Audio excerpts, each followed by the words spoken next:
Good morning, New Beginnings Church of Life family. We're so glad that you're here. Now, let's prepare our hearts, minds, and bodies to worship Jesus together.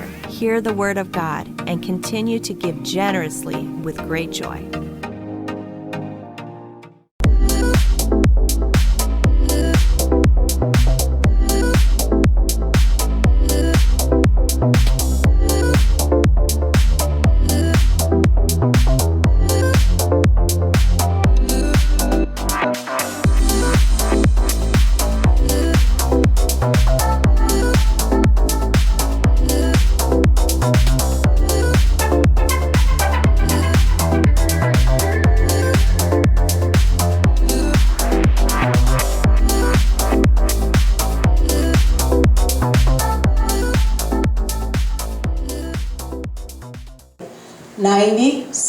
%, of all Christians never share the gospel. Amen.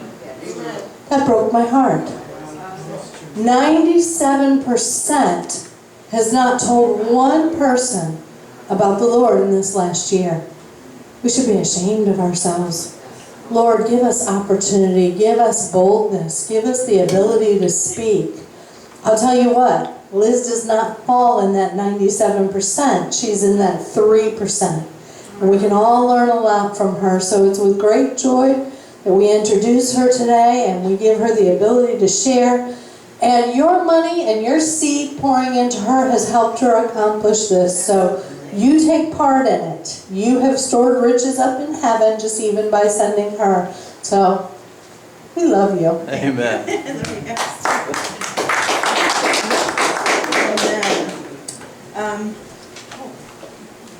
You know, when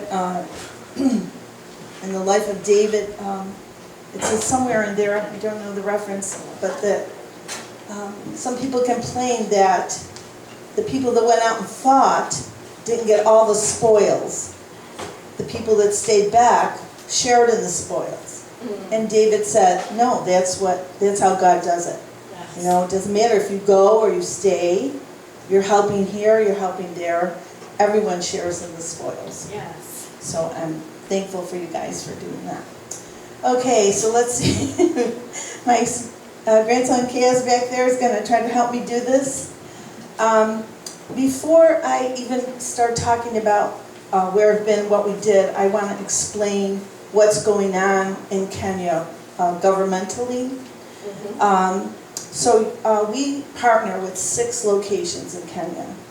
And several of them are children's homes, there's a school, we have a sewing project, we have all different things going on in different places. And it seems like every time we go, we learn, we meet more people and go to more places and able to evangelize in more places. So this is what's happening as far as children's homes go. So I've been going to Kenya for 17 years now. And when I first started going in 2005, AIDS was rampant. There was no education, there was no medicine, and parents were dying in droves.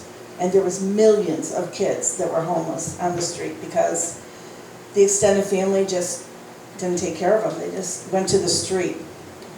But 17 years later, that's no longer the case because of education, because of medicine. The amount of people dying from AIDS has dramatically dropped. But now, parents that are poor, which is a large number, are sending their own children to the street in hopes that some children's home will pick them up, feed them, pay their school fees, because once you finish elementary school, you have to pay to go to school. And so the government is like, yeah, this is not very good, not very good.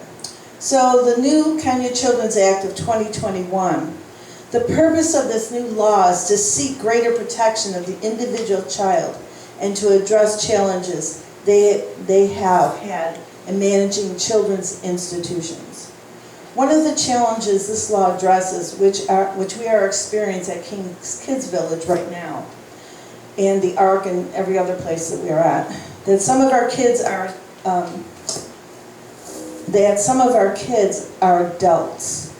Is the adverse, when our kids are adults, the adverse effects of a child getting disconnected, okay, from their family and cultural roots, and too often resulting in emotional wounds and identifying identity issues. So we've learned that because some of our kids, after 17 years, they're grown.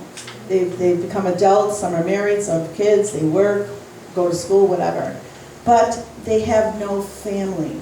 They could come back to KKV always and visit, but it's not the same as having a family connection. So a lot of them have really gone through and we honestly didn't really know exactly what to do about it. So this is part of what we're doing. No matter how well the children's home cares for them in their growing years, the process of responding to those new directives has brought with it the realization that children's homes can at best only model the family but cannot replace the family. Even though KKV is set up in family style, there's no other orphanage, any country I've been in that has this model, and it's family. So siblings get to stay together, every apartment has a mom and dad or two aunties, and they try to make it as family as they can. So with the new things in place, they will be transitioned within 3 years. The goal is to have them transitioned in 3 years, which will be a miracle because some of our kids are special needs. The government does not help in any way with foster care. There's no stipend, there's no nothing. So you have to find families that can't afford to support this child in every way. So we'll start by trying to work with their extended families. So far we have placed 6 of our kids in foster care homes, and some of those are actually our teachers that we have our own school at KKV that teach at KKV. And 5 to their own extended families, which takes months to do this, just like here. They have to be vetted, we have to make sure they're not into drugs or abuse or anything like that. So it takes time, but 5 of the kids have now been sent to extended families. We're actively looking for more families to foster and adopt. It's interesting because KKV is kind of like the head of children's homes in Nairobi, because people just look to them, other Christians look to them to see what to do. So we have been working on a proposal to take to different churches and children's homes to help them and explain to them how to proceed with this. So they can get going with that. So KKV, next.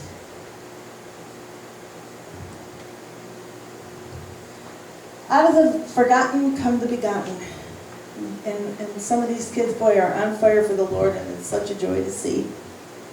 26 years ago, or plus 17, Grandma and Grandpa Stern, who were missionaries in Africa, had the vision to start a children's home, but it took 26 years.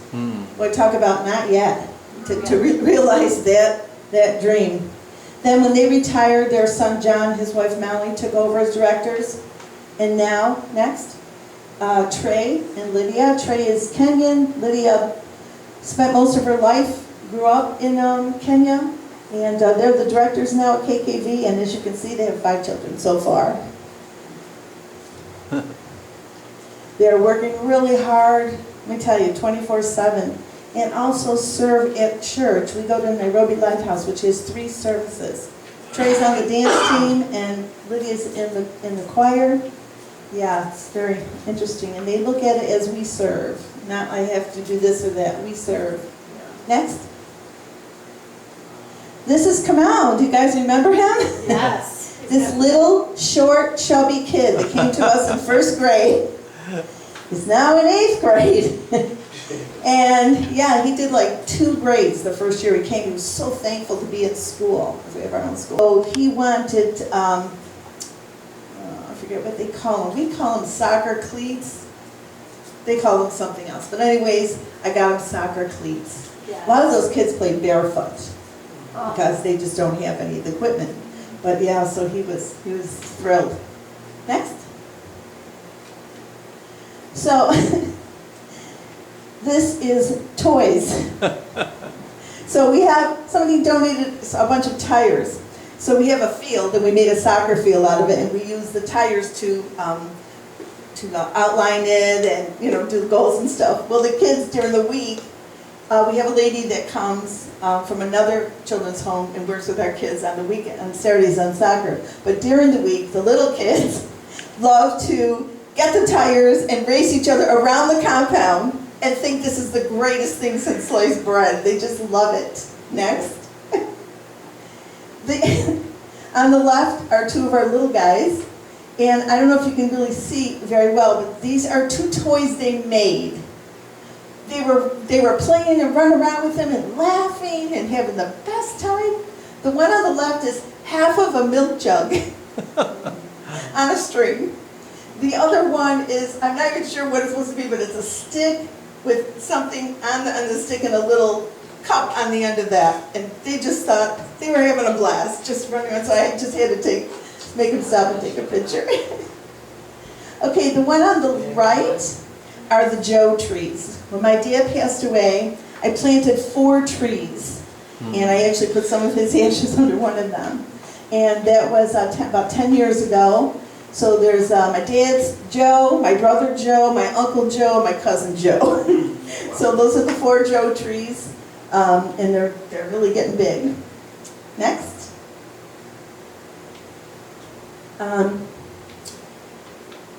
Okay, so I changed this around a little bit, but okay, we'll backtrack after. Oh, I just want to say, as we finish each section, if you have questions, ask them at the end of each section, and then that way we can not have to go back.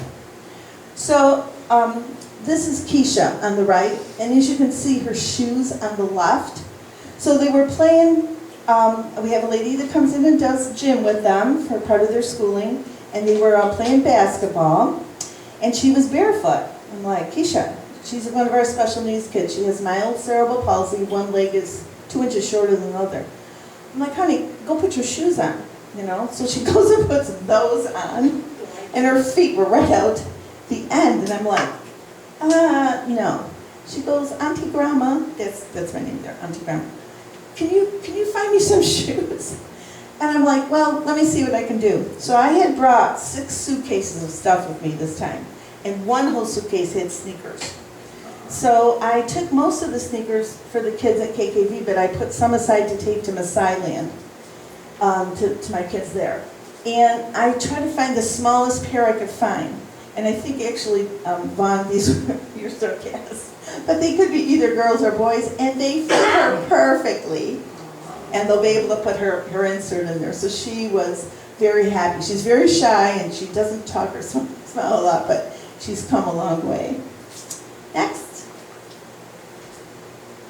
These are our special needs kids that I worked with.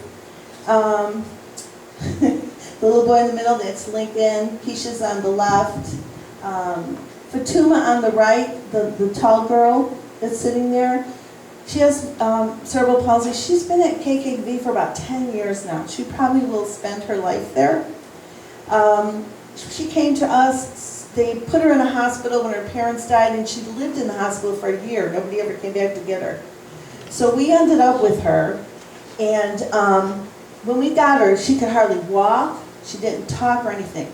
Now she runs, she sings all the time at church, and she's just, she helps take care of the little kids, and she has her little jobs, that she does around KKV. So yeah, so that's our special needs kids. Okay, next. Okay, these are my big boys. I've known these kids since they were about 3 years old. Wow. And they've grown up at KKV, and they're all doing really good. I'm very proud of every single one of them. And as you can see, a couple of them have Adidas hoodies on. So just a little plug, if you ever have good Adidas guy stuff, pass it to me. For some reason, they saw some soccer player that had something Adidas on. So I have the boys, because we don't get much boys stuff. We get girls, but not so much boys. So I asked, I always tell them before I leave, make me a wish list. Every single boy put on Adidas hoodie on their wish list. So this was before COVID, because I haven't been there since 2019. So I was at Costco one day with a friend, and they had Adidas hoodies like on this great price. So we got a bunch and we were able to take them. Although in 3 years, of course, they've grown a lot. So some got, we had quite a few, and almost everybody was able to get one, so it was really a blessing. Okay, next.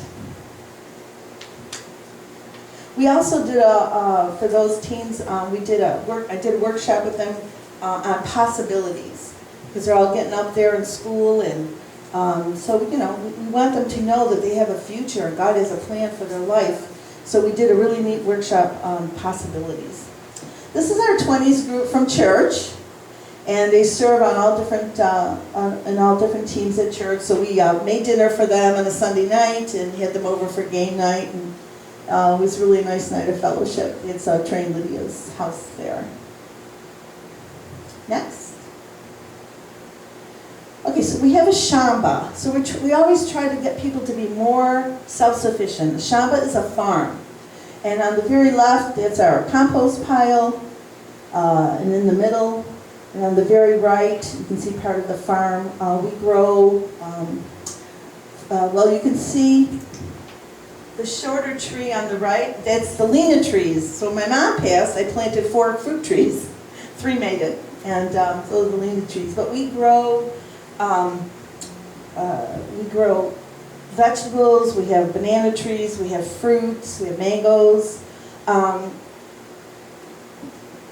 Just a lot of different things. Next.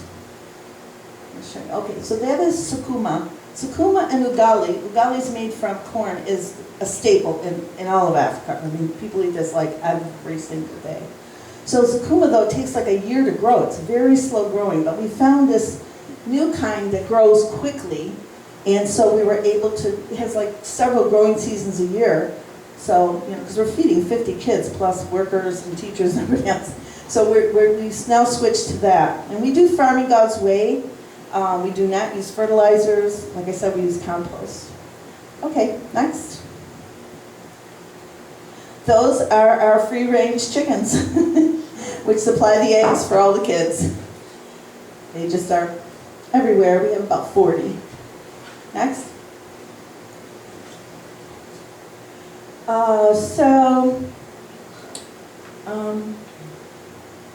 This is, okay, so it's interesting connections that you make. So because most of you know, I tutor here at Dobson Center. I offer troop in Van Auken. And over the years, I've gotten to know the families, and they know I go to Kenya and everything. And so one of the dads, his auntie, had eye surgery, and they needed some medicine for her. So he asked me if I would take it when I went. And I'm like, yeah, sure. So he gave me the medicine, and his brother and his nephew and his niece came to KKV, and we got to see them, meet them, and hopefully, because they're Muslim, we'll get to spend, this was only a 2-month trip, so it was kind of short, but hopefully next time we can outreach to them and really get to know them and everything and witness to them. Next. Okay, this is where we go to church, and I just wanted to show our teens that this is what some of the teens do. There was 3 boys on one side and 3 girls on the other, and they hold these signs, you're in the right place, welcome, and that's how they serve on the Sunday morning, and telling, smiling and waving to people as they come in. It's very welcoming, makes people feel great, and it gives the teens, a chance to show God's love to people. Amen. Next. Okay, was there any questions on KKV?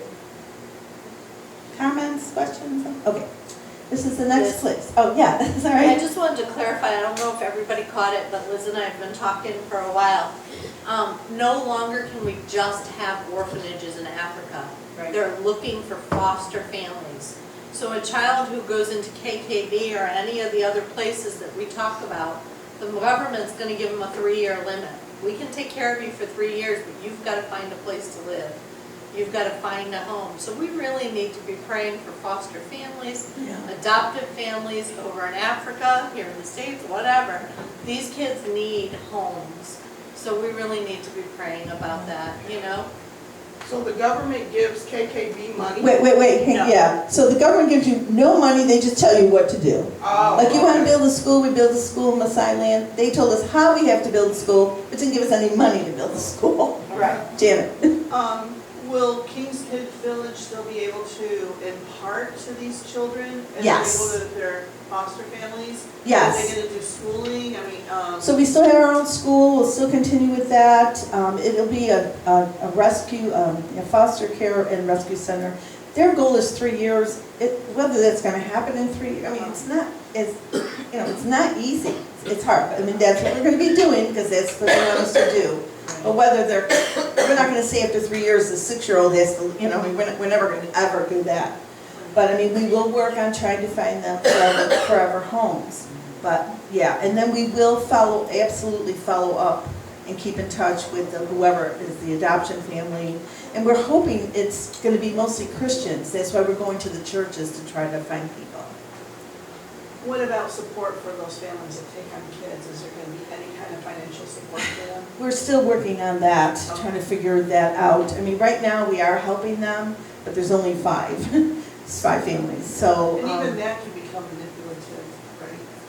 What? Even that can be abused, just like parents putting their kids on the streets because they want. Well, hopefully not, because, I mean, they'll have to show that they pay the school fees. The biggest thing will be the school fees. Okay. Yeah, and the uniforms. I mean, they're gonna have, like, people that I support there, yeah, they have to, and all the places we partner with, Yeah. no matter what money we send them, they have to keep accounting, they have to show me receipts. Oh, yeah, I'm a Gestapo when it comes to that. Olga? You said the school fees, is it a amount on the fees that they get them for the supplies and all that stuff? Oh, no supplies, you have to get all those yourself. So you'll see the little girl, well, she's not little anymore, she's in 10th grade that I support in Mombasa. So I pay there's 3 semesters, but with COVID there was 4 because the kids were off. But even though they weren't there, we still had to pay the school fees. And let me tell you, the day, we had 3 kids at KKV because Trey sent it by M-Pesa, like on your phone. Because it didn't get there that morning, for some reason, there must have been a glitch, they sent 3 of our kids home. Oh yeah, they will kick you out the second they don't get that money. Wow. That's what you're. Yeah, could we get from KKB, a list of the 3rd-year students that need a home so we can be praying for them? Sure. And keep us updated? Yeah. So when these prayers are answered, Okay. we can do that. Remind me, and I'll write it down Yeah. before we go. Yeah, Yeah. that's a great idea. Did everybody hear that? Pastor's asking for a list of the kids, that are there come for 3 years, that we can be praying for them. Yeah, Val? I was wondering, can any of the kids come to the United States? No. No. Unfortunately, some people abuse that, and so the government is very strict right now about kids coming. And really, I don't want them to come here.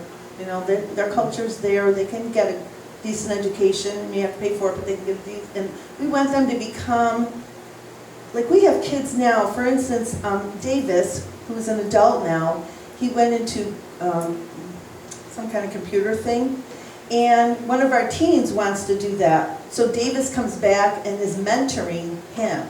And that's one of our main things. We want the kids to come back and give back and mentor a younger child. Plus, every kid they're taking in, we're giving the gospel, they're getting saved, they're growing in the word of the Lord. Right. Then they become adults and they go into the community and spread the gospel too. It's not like here in America, they're not silent, they're out there. Absolutely. And they have an incredible kids ministries. They are really incredible. So they need mentors to grow up there instead. Are the fees for the schools the same for all the children? No. So the older they get, the more it costs? Well, no, high school's the same. It's more than elementary school. So you can either pay school fees and have your kid go to elementary school. I mean, we have our own school, so we don't have to do that at KKV. Or you can send your kid to a public school. And there's only 90 kids per classroom and 1 teacher. No aides, no nothing. 90 kids? 90 kids. And So how do you most teach people, 90 kids in one setting? thank you very much.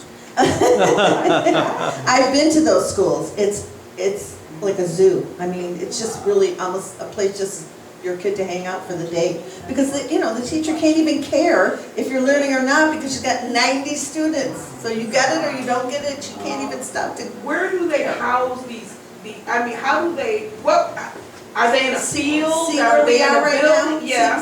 This is a classroom right now with 90 kids in it. How do they have a building that big? No, this is one classroom with 90 kids in it. This size. Right here where we are. That's what she's saying. You're packing on it. Yeah, 90 kids are packed into this area this big. And we complain I'm about the telling you, we are silliest so things. blessed, we have Amen. no clue. Amen. Okay? All right, so this is the Ark. That's Carolyn. She's usually smiling. I don't know, we couldn't find a good picture of her, but she's a sweetheart. She had a vision to start a children's home in Thika. It's about an hour away from Nairobi. So it's in the country.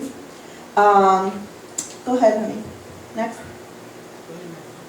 This is Salam. Salam I met 14 years ago, and I knew her when I first went, but I really got to know her 14 years ago. And I took her out evangelizing and taught her how to witness, and she's just run with it ever since. And so she finds places. We do a lot of outreach together, and she hooked me up with another group, and she's just been just wonderful. She has some amazing stories. Next. So this is the Ark, as you can see. Every place we went, we filled the van with food. Every place. Because during COVID, there's no social programs over there, like welfare and all that, food stamps. So if you don't work, you don't eat.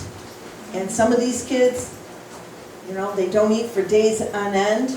Parents were even making mud pies, literally real, like you did as a kid, mud pies, and feeding them to their kid, just to put something in them. Yeah, it's very, very bad. But the Lord has been very much blessed. Carolyn, she really loves the Lord and has sacrificed her own family's stuff to get this, to have this going. These kids, they don't have their own school. The school's right down the road, and they were just they were so thankful. I think the next one is okay. So the Lord has been, we've been raising some money for to build their own borehole, which is a well, so they could have their own water.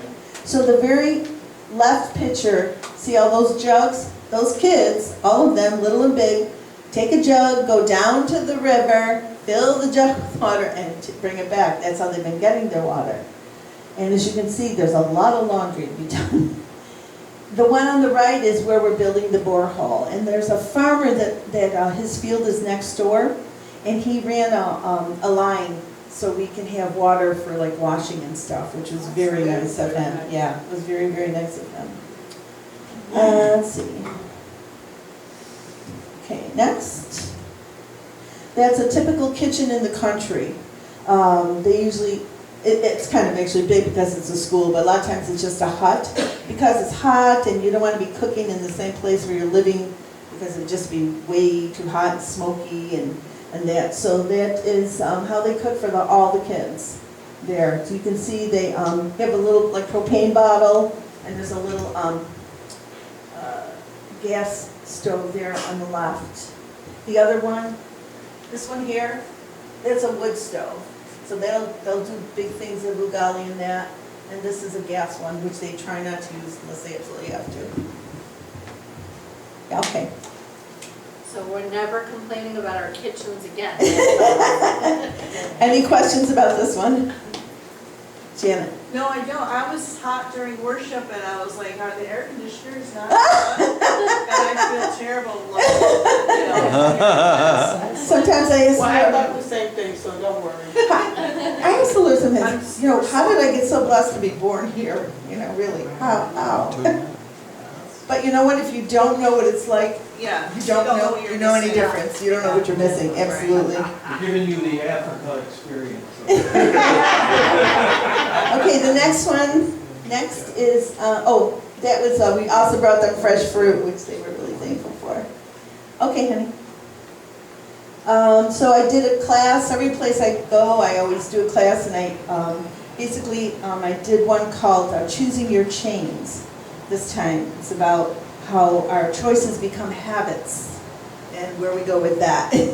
So yeah, it was good. Okay. Okay, so this is McGaffey Elementary School, and on the right, that's my contact person, that's Coach. He belongs to a group called John 3:16. They're in 120 countries. Wow. And I met his group and I'm now working with them to evangelize, because they go out almost every day, different places. Next. So there's our team that went to this school of 800 kids in the elementary school. And the lady on the right in the pink is a pastor, and she works with the school. The principal is also a Christian. And yeah, they were just really happy to have us come. Next. So first we started, all the kids are lined up by grade. You can't really see them in the picture. I'm sorry, I'm just like the worst picture taker. But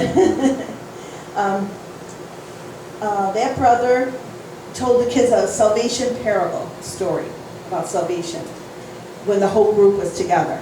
Then, as we went to each individual class, we got to tell them more, pray with them, share with them individually, because the little grades simpler, the bigger grades a little bit more, on their level and stuff. Next. We also brought pencils. They use, because there's such a shortage of textbooks, kids have to share textbooks and write everything out. So if your homework has 10 questions, you can't just put the answers. You have to write the 10 questions and then put the answers. So they do a lot of writing, and they have these composition, like we have, kind of those composition notebooks.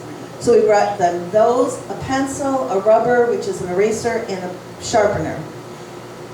The principal told us afterwards when we met with her that so this is in kind of a slum area, 75% of the kids live in the slum, that over half of these kids have never in their entire life held their own rubber or sharpener in their whole life. So they were thought it was Christmas. So yeah, we brought pens for the older kids. So these were just some of the little guys that were going to their class that we missed. Next. So we were able to go into every class. This was around testing time, and prayed for all the kids. And then the pastor will follow up for any kids that received the Lord that day. Next. Every place we go, we always have people to follow up. It's really important. I don't like to just pray with people and then just, okay, see ya. I don't like to do that at all. So they don't have desks, they just sit in those chairs and use their laps to write down? No, they have, let's see. You know how in early America, when you see old movies of the colonial days, they used to have those Slates? No, like a wood table. Like a wood table, Almost kind like of thing. a cube at the table. Yeah, so Okay. you'll have a couple kids, 3 or 4 Okay. kids, yeah, like that across that. Okay. Okay. Oh, I'm sorry. Don't turn that. So the ones on the right, they are the special needs kids, and a lot of them are older. And when I was in their room, they have their own little business. So they make these little necklaces. So I figured I'll get a couple. And I asked the teacher, how much does it cost? And she goes, it's their business. You have to talk to them. So this girl, she was very bold. She was Down syndrome, and I said, so how much? She goes, 200 shillings a piece. That's like $2. So I'm like, okay. So she laid them all out for me, and I got to pick the ones. It was really just cute, but they really are, really getting these kids independence. Great. Next. Okay, so not your typical soccer ball, is it? No. So can you tell what it is? Do you guys remember the salvation bracelets? Yes. So it's sin, blood of Jesus, salvation, and then so they use these soccer balls to witness to the kids about salvation in 120 countries. Yeah, that's great. So we use those, and hopefully we're going to get some. Actually, there's a contact here in New York, and hopefully next summer we're going to get some for our kids to do here. Next. Okay, so that's that one. Well, any questions on that? Okay. How far away was the last one? Because you said. Oh, that's okay, so King's Kids Village is 5 kilometers outside of Nairobi. And the last one we just saw, is right in Nairobi. It's in the slum, right in Nairobi.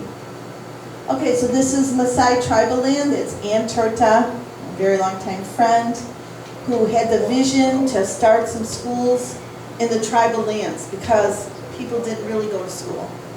And they're pretty much herders and, yeah, just really didn't go to school. So she had the vision to do that. We started one, and then that grew to like 45 kids, and then we started having way more kids. Now we built a second school that has 140 kids in that one and 45 little guys. So it's like PP1, which is preschool, to first grade, and then 2nd to 8th grade is the big school, which you'll see some of those. But she just has such a heart for the Lord. Next. That's the assistant principal. So these necklaces, these things that the Maasai make, this is all beaded. And one necklace takes a week to make.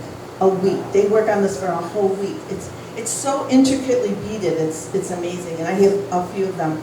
But people just walked up to me, I don't know these people, and put a necklace on me or a bracelet on me because they're so thankful that we're helping their children.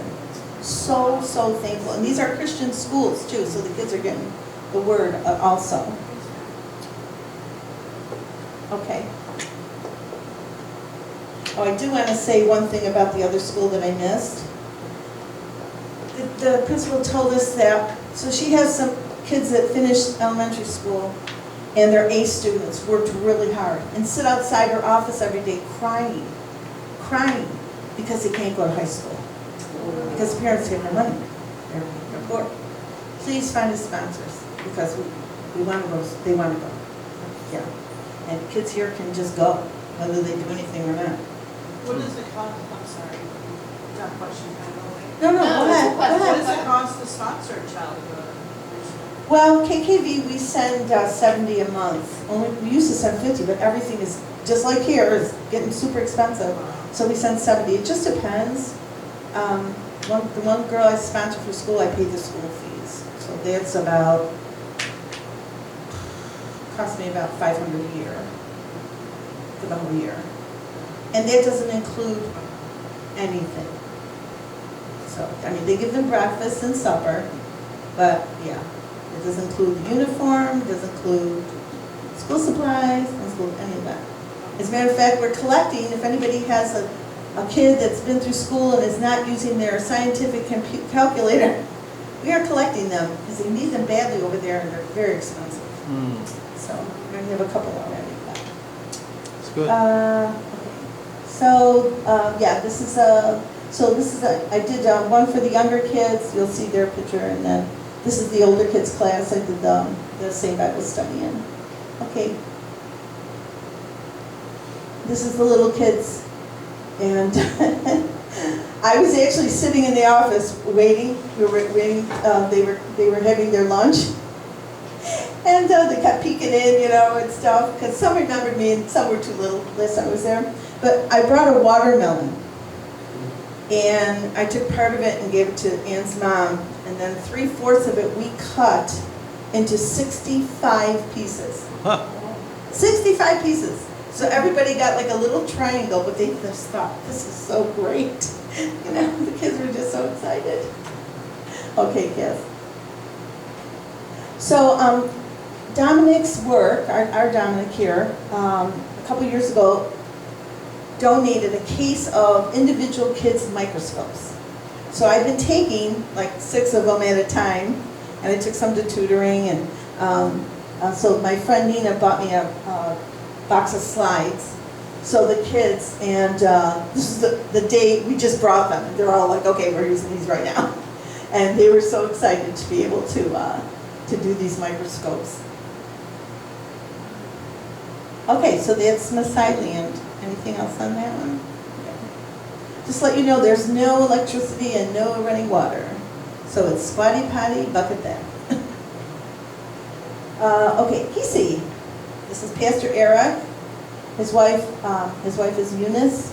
Hard workers. And they're the ones who are raising the money for the Children's Home and Rescue Center, which of course we have to go, that has to be that. They've already closed some children's homes in Kenya because the people didn't want to be bothered and they just closed. That was that. Okay. So, on the very left, that's Pastor Eric's dad, and he donated land. He donated the land where we're going to build the children's home. So, this is tea country. It's beautiful. And so, Pastor Eric says to me, "Wes, show me the land, right?" I said, "Okay." So I go, "How far? Dad, how far is it?" He goes, "Yeah, it's not far." They're not far, mine not far.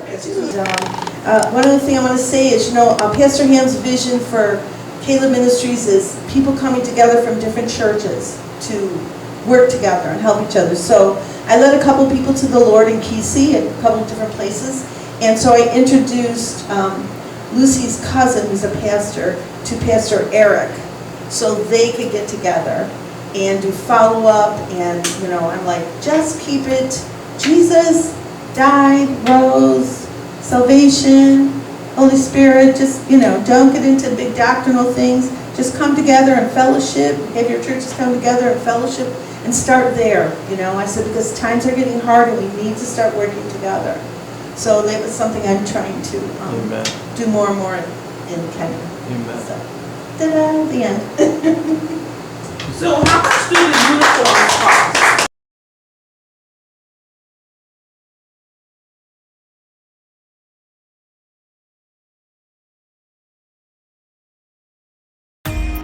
Thank you for joining us. Be sure to go to nbcol-ny.com to connect with us. Or you can find us on Facebook and YouTube. Leave a comment, subscribe, and follow us. We would love to hear from you.